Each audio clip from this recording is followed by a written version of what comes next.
Hello, everyone, and thanks for hanging out with us for the Behind the Numbers weekly listen and eMarketer podcast. This is the Friday show that shuts the lights off and hides from kids on Halloween so he doesn't have to give out candy. Isn't that right, Oscar? Okay, I'm not going to deny it. That's what I do. You're a terrible human being. Candy's expensive. Come on. In this economy? Have you seen an inflation? Hell no. Unbelievable. I'm your host, Marcus Johnson. In today's show, how good could social networks actually be? My issue, and where I don't see it really evolving, is the engagement on these platforms are coming from the far left and far right, people that really want to voice their opinion. I don't think that's necessarily going to come from the moderates. How the NBA plans to remake TV deals. I think it would actually be better for the NBA to have a solid partner all in one place like ESPN. It would solve both of their problems. Disney and the NBA should sit down and make this happen, but that's probably not what's going to happen. Instead, it's just going to get split up all into a million places, and we're all going to just have a headache. Are shoppable ads paying off? I think it's something that brands undoubtedly have to keep doing. I mean, we're seeing more scanning of QR codes and payment platforms being able to be accessed on smart TVs. All of this shows that shoppable ads are something consumers want and expect at this point. What share of subscribers are serial churners? Sweetgreen's got a salad-making robot. And what invention just won this year's Young Scientists Challenge?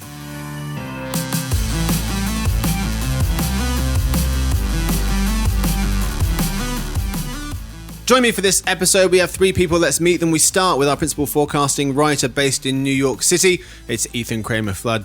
I am here. Hey there, fella. We're also joined.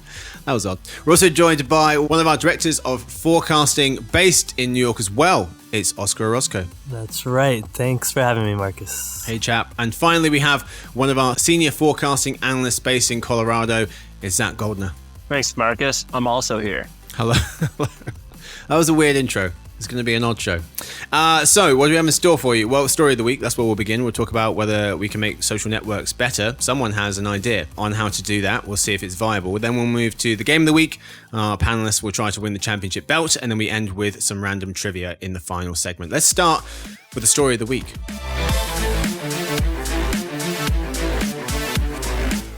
The internet could be so good. Really. It's the title of an article we're reading for this segment. So last week, for context, we talked about what social networks keep getting wrong.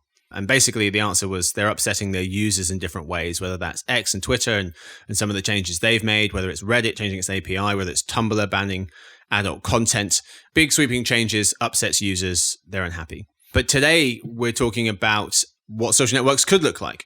And so the article we read for this reads, today's social platforms are designed for spectacle and entertainment, but it's not too late to build a platform that improves society. And this was a suggestion from a professor of media and arts and sciences at MIT, Deb Roy, in a recent Atlantic article.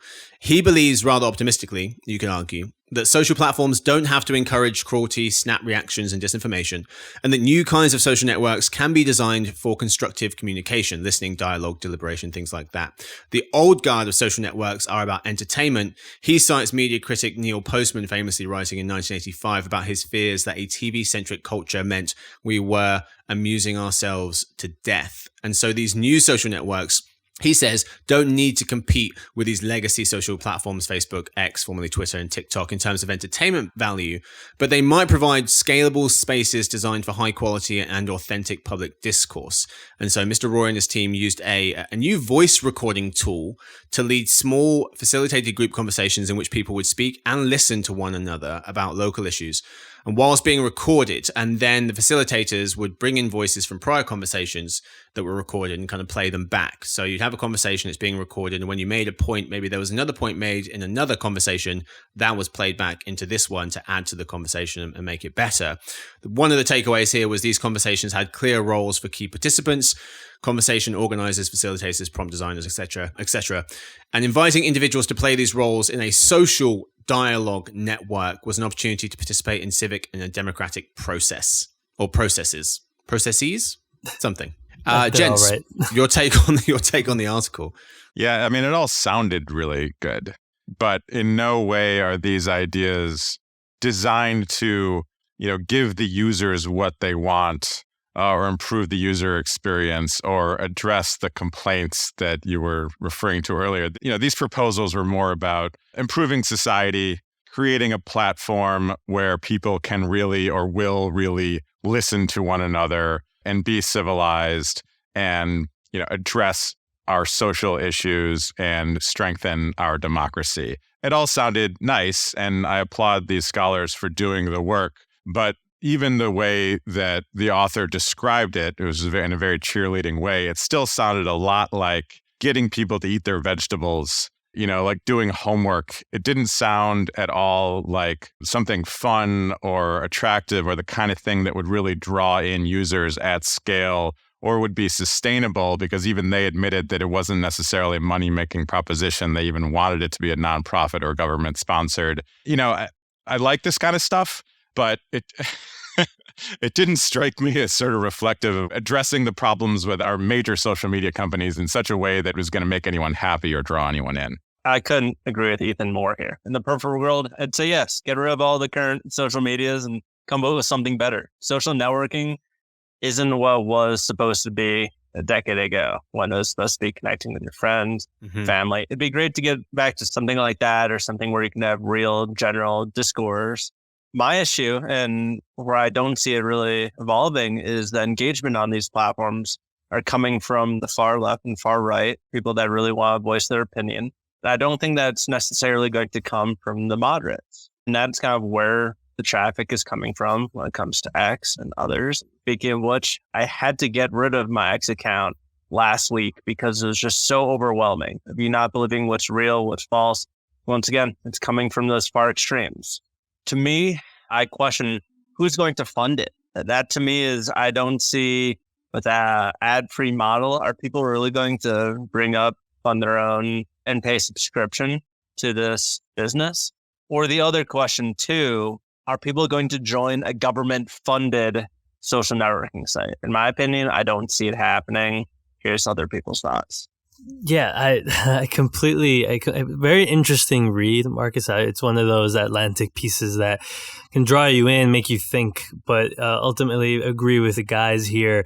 It read a little bit more like a sort of political manifesto or something like that, like, a utopia, something that in an ideal world, would work. But ultimately, humans are how humans are, with all our faults and all our needs and desires. And that's what has driven us to create social media into what it is now. And I don't think, also given the fact that we live in capitalism, that anything like this would ever work, because ultimately, it is about businesses and monetization and creating a self-sustainable model. And none of this really, the article didn't talk about any of this, right?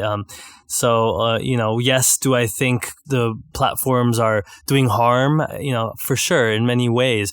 But I think that's why we always talk about educating, the people who are using it. I think that's what we have to focus on here. That's really where the control, the regulation needs to come from, but not changing the model or trying to push some sort of platform on us that we're not interested in. That's what Ethan said. We're not interested in spending our time using what they proposed in the article, ultimately. As one other interesting trend modder or interesting initiative modder is Meta launching their ad-free subscription in Europe.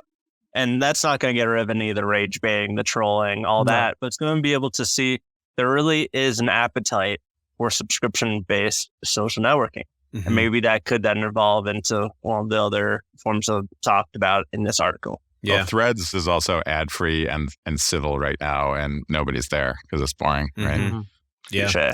Yeah, it's an interesting point about the ad-free version in Europe. They were kind of forced into it because of tighter rules in Europe, but they have. So it's interesting to watch how that plays out. Yeah, a lot of the conversation from this piece and in the past has been on kind of smaller scale networks. People have a chance to interact within their communities. The article was saying that people also have more of a stake in the game. They can see their participation actually making a difference. And he also referenced LinkedIn in the piece, saying it's a place where folks use their real names to look for jobs, and that helps disincentivize bad behavior. There's accountability, there is consequence.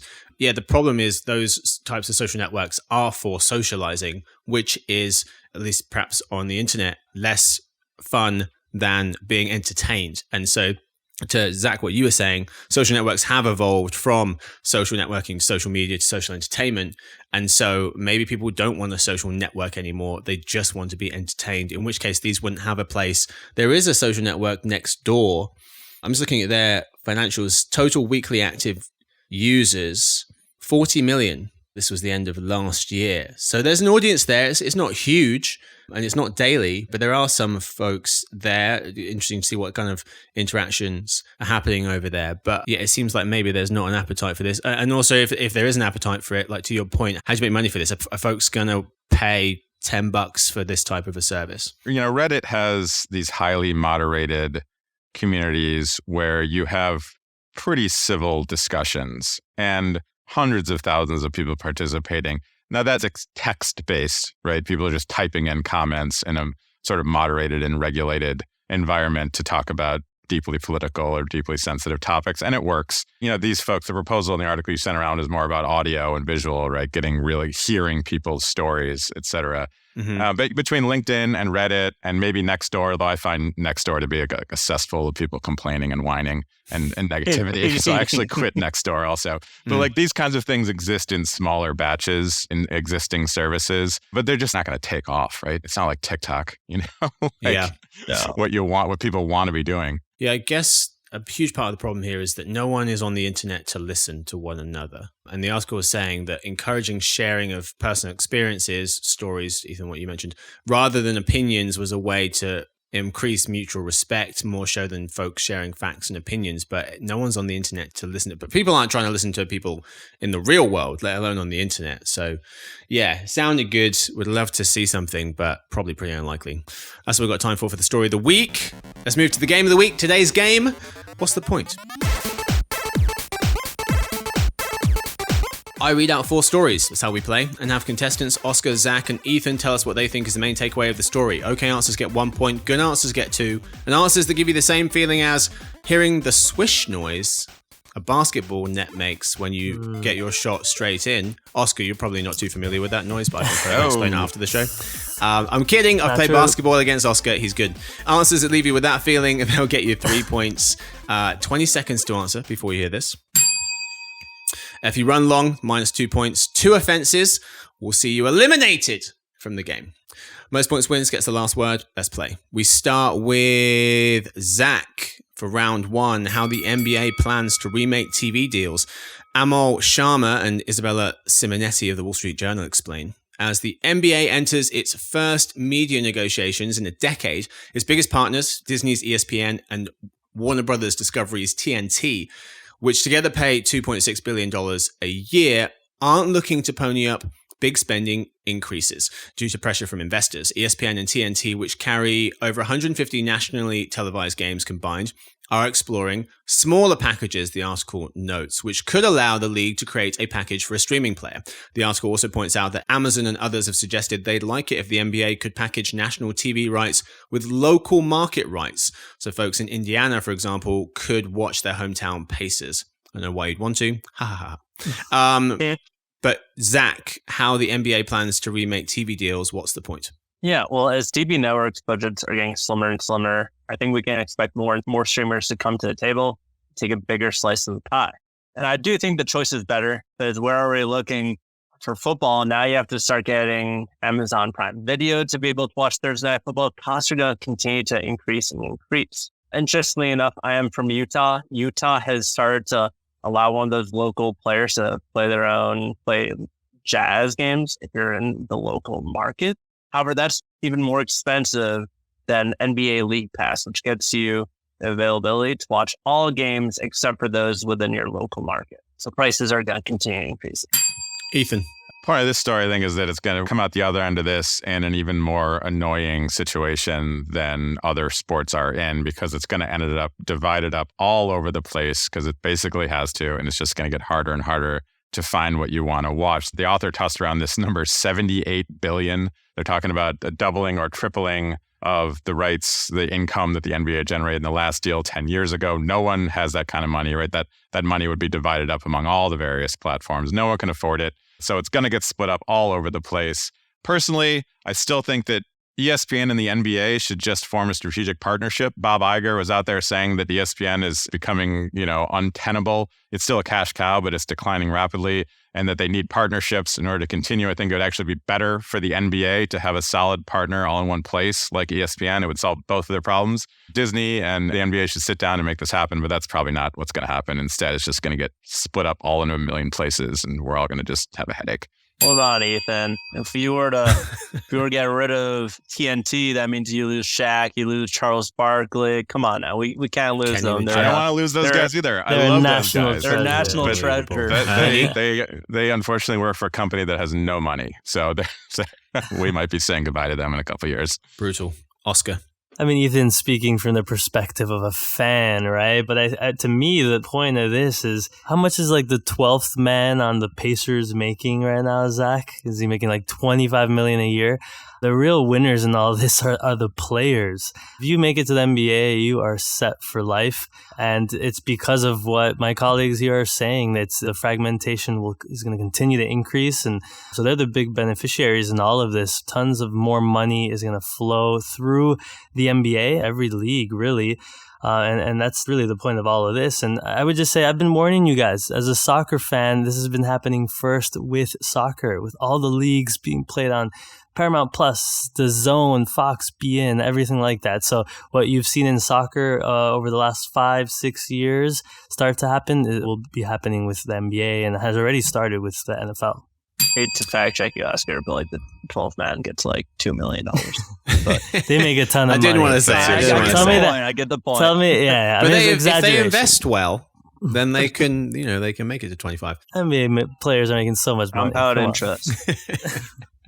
So, yeah, decent-sized audiences, and the most recent season article noting NBA games averaging about 1.6 million viewers. Playoffs gets about 5 million apiece, according to Nielsen, and it's a way to get to most popular programming across all TV audiences for under 50-year-olds. So a very attractive audience still. So, yeah, they're probably going to be able to command a lot more money for the new rights package. Also, the last sports train out of town. The NBA will be the last major sports media property to come up for bidding in a long time, notes Lee Burke of consulting company LHB Sports and Entertainment Media.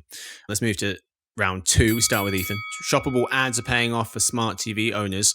Bill Bradley of Adweek notes that recent data from AI-powered video and tech platform Curve and Samsung Ads found that folks are welcoming two-screen experiences. Found a few things in its research. One, over a quarter of people shop online whilst watching TV, and a quarter look for an item after seeing it on TV. 2, half have interacted with a shoppable ad. 3, 4 and 5 either scanned a shoppable QR code or looked up the product online to find out more info after seeing the ad. And 4, of those who made a purchase through a shoppable ad, half bought it through their TV, even more on their smartphone. But Ethan, shoppable ads paying off. What's the point?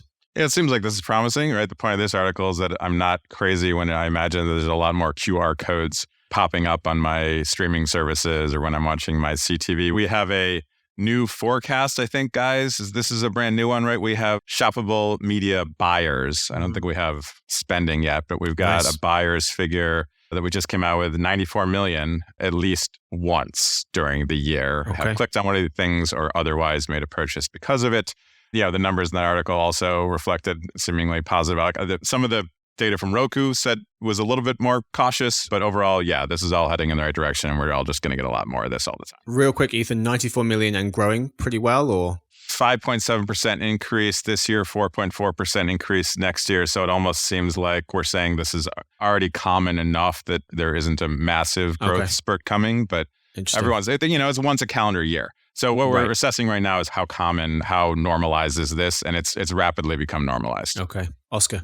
Yeah, I mean, I absolutely believe it. I know leading into some other forecasts of ours, specifically our simultaneous media users, we estimate 77% of the U.S. adult population regularly watches TV while connected to a device. Essentially, almost everybody at this point.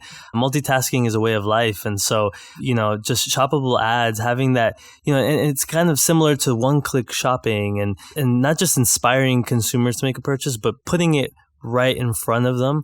I think it's something that brands undoubtedly have to keep doing. I mean, we're seeing more scanning of QR codes and payment platforms being able to be accessed on smart TVs. All of this shows that shoppable ads are something consumers want and expect at this point. Zach? Yeah, I think this is a net benefit. But I think we have to hold our horses a little bit on results of the survey, because I don't think grandma has learned how to use a shoppable ad and their QR code on their phone anytime soon.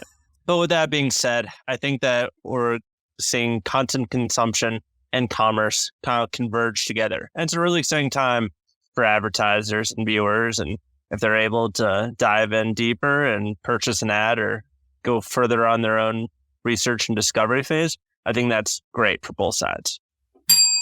Very nice. All right, gents, at the halfway mark, Ethan and Oscar tied with 4. Zach just behind with 3. We move to round 3. Oscar is going to kick us off. What share of subscribers are serial churners? Well, according to research company Antenna, 33% of premium SVOD, subscription video on demand users, frequently sign up for and then quit subscription streaming platforms, making them churners, serial churners, 33%. Before the pandemic, that number was just 10%. Antenna also pointed out that today, about a third of those who quit premium SVOD services returned within a 12-month span. Nearly a quarter returned within 3 months. But Oscar, the share of subscribers that are serial churners, what's the point? I think this was a really interesting study, Marcus. I'm glad you brought this up today. I think it's an incredibly meaningful stat and a concerning one, I would think, especially given, as you said, that the number in 2019 was 10%. It's jumped to 33%. But I think it attests to what we're seeing, which is that there are a lot of platforms to choose from, and that price increases are happening across the board. So people are having to pick and choose seasonally for what they want. I'm sure that the platforms are not happy with that number. That 33% number shows that price elasticity has its limits. But it also does explain this shift to ad-supported models and why they might not care that that number could be maybe at 20%. I just think that 33% number is pretty high, and I'm sure they do not want that to continue increasing. Zach?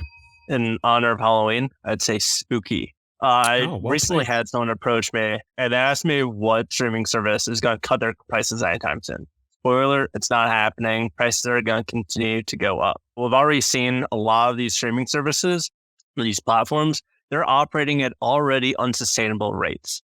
So with those churn rates continuing to increase, and I expect them to go past further than that once we see these price rates go into effect, you're going to have them increase their prices even more and more, which is going to further the churn, and you're going to have the whole cycle. So I think that what we're going to have to see is that companies are going to have to maintain their large content libraries. Now, on top of that, they're going to have to win customers with their good programming and schedule it equally across their whole fiscal year. Ethan?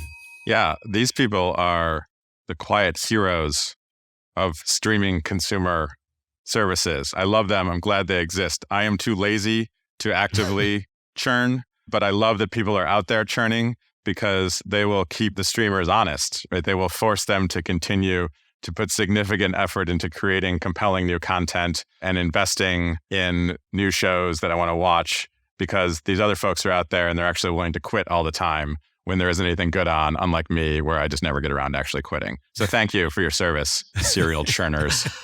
I want to make clear, I'm just like Ethan. I don't know why people are not lazy and, seem to do that all the time, because I am way too lazy. I don't think I've ever canceled the service, guys, ever in my life. I canceled HBO like a dream after Game of Thrones season 8. That's the only time I ever canceled a service. And I never went back. Wow. So yeah, all the others I never canceled. I watched Succession sometime soon, Ethan. Guys, are a con man's dream. I don't have it. I do not forgive. I do not forget. Season 8. Oof. Never again. It was a letdown. Ethan, serial churners right up there with first responders and military personnel. Thank you for your service. So how many folks do stick with a service for a year? That was also part of the study. So among US premium SVOD users, the survival rate, as they're calling it, those sticking with the service for 12 months, For the first time subscribers was 45%. So 45% of people making it through a year without canceling. That dropped to 36% for folks who'd come back for a second go and dropped to 26% for folks who came back for a third time.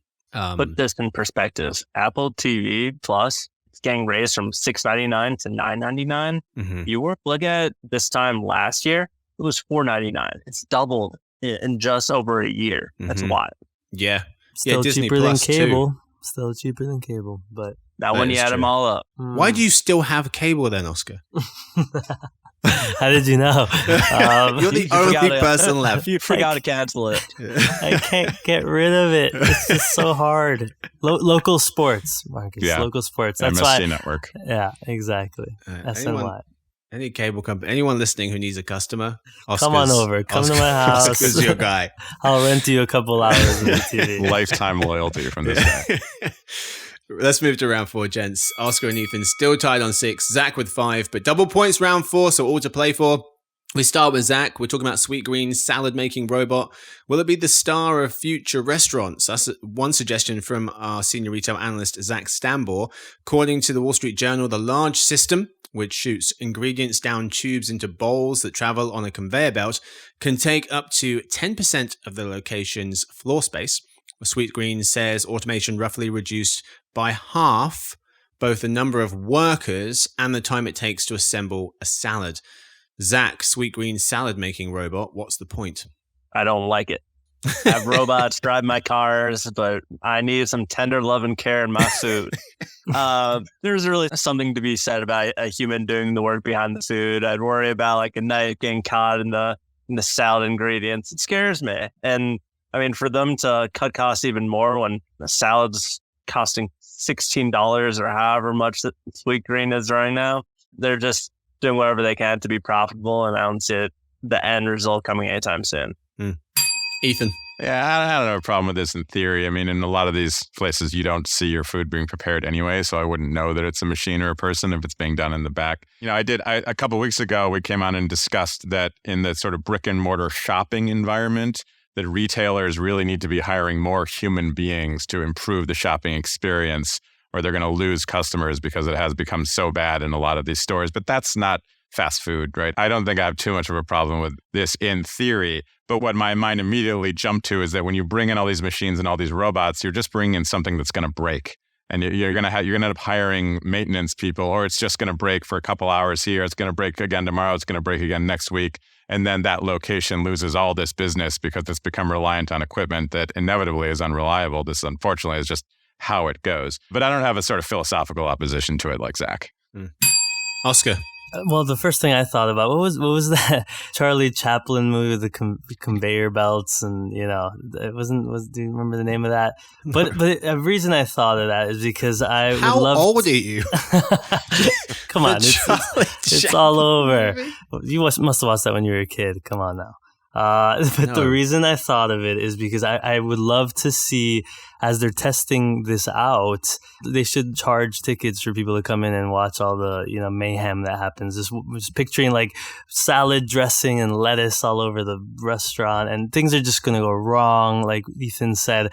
But that's automation. That's automation, and I think this wouldn't work for your standard kitchen in a restaurant, right? But I think QSRs would be negligent not to explore some sort of automation, and I think especially like salad places, things like that, it could work.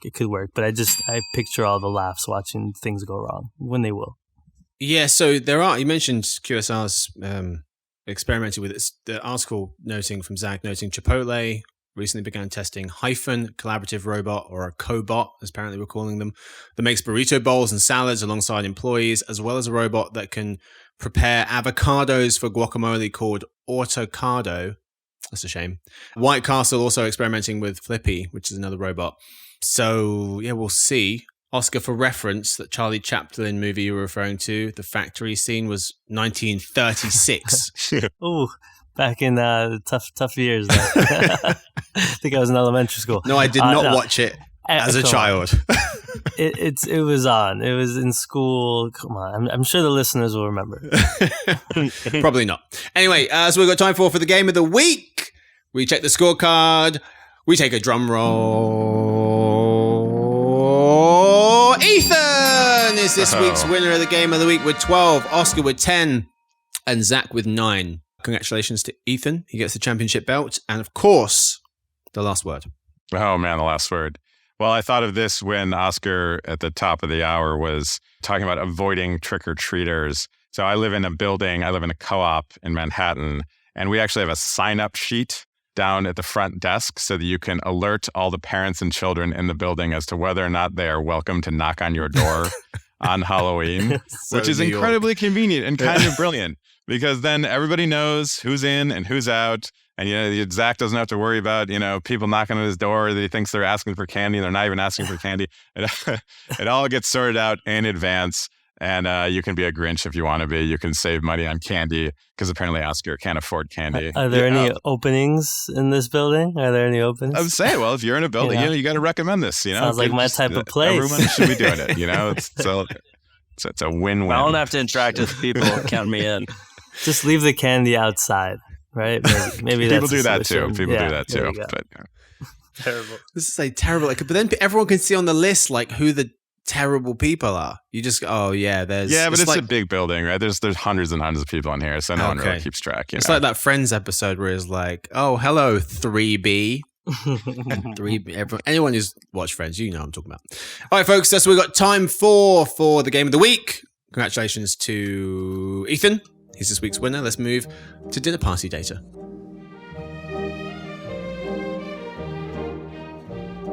This is the part of the show where we tell you about the most interesting thing we've learned this week.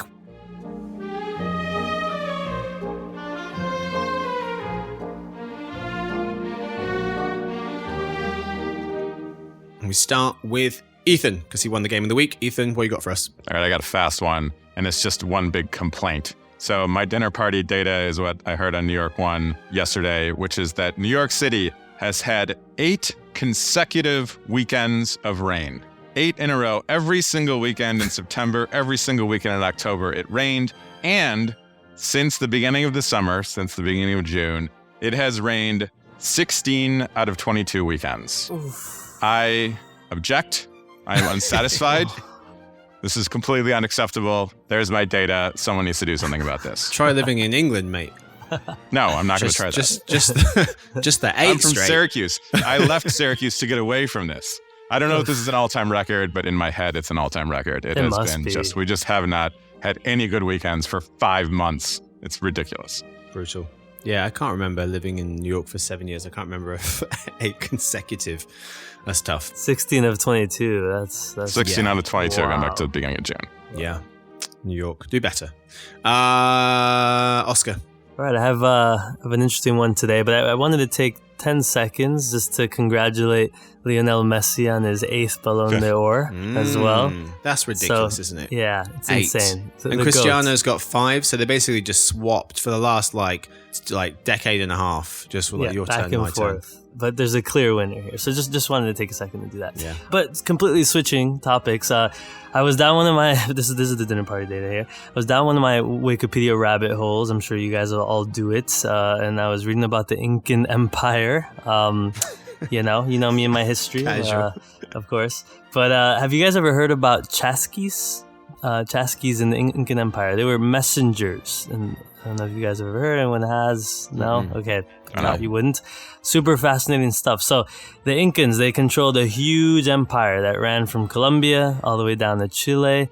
Tons of elevation, of course, and they had really sophisticated road system. So about 25,000 miles is what's estimated. At that point, pre-Columbian era, 1400s, let's say, they think it was the most, sophisticated road more than anything that existed in Europe, even the Middle East. But how do they move information and even packages through this whole empire? Well, they used people, they were called chasquis, who were essentially short distance relay runners. And they delivered messages, sometimes parcels. There was no written language, so if there was a message, they had to remember it and then pass it on to the person. But they would run at really fast speeds, about 6 to 9 miles. And then they would get into this little house and transfer the information or the parcels to someone else who would then run again. And they would use about 25 runners that would cover, they estimate, almost up to 200 miles in a day. So they could go from the length of the empire in about 6 days. So if you do the math, these guys were running like 6 to 7 minute miles on unpaved paths and up and down dirt mounds and just extremely tough terrain. But, that was the fastest way to get information across. So next time you're on a treadmill, think about the Chaskeys. This was in what time? This was the Incan Empire. So this was before, any sort of colonization over there. So 1300s, 1400s. Oh, okay. Probably even before Right about that. when this Charlie Chaplin film came out? Yeah. Okay, just checking. A little bit before. Fascinating. Very good, very good. Zach, you're up. Yeah, well, in honor of the end of Halloween, our tummy aches passing, I just want to mention first off the Run Like the Wind of whoever Oscar was just mentioning. So, candy fact here. So, every year, in America, there's $400 million worth of leftover candy at the bottom of the bowl. So, that would equate out to roughly $5 on uneaten candy per American. So, Oscar, to put that in perspective, that's half of the Apple TV Plus subscription that you forgot to cancel. That's the problem, though, is you can't run out of candy, so you have to get more, right? Is that how it works? About that one.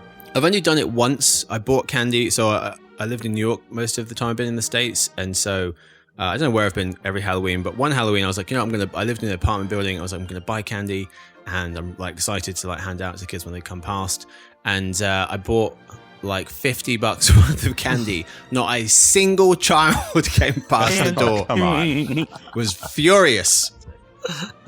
Yeah. So I over-indexed on that slightly. And that has ruined Halloween for me forever. Thanks, America.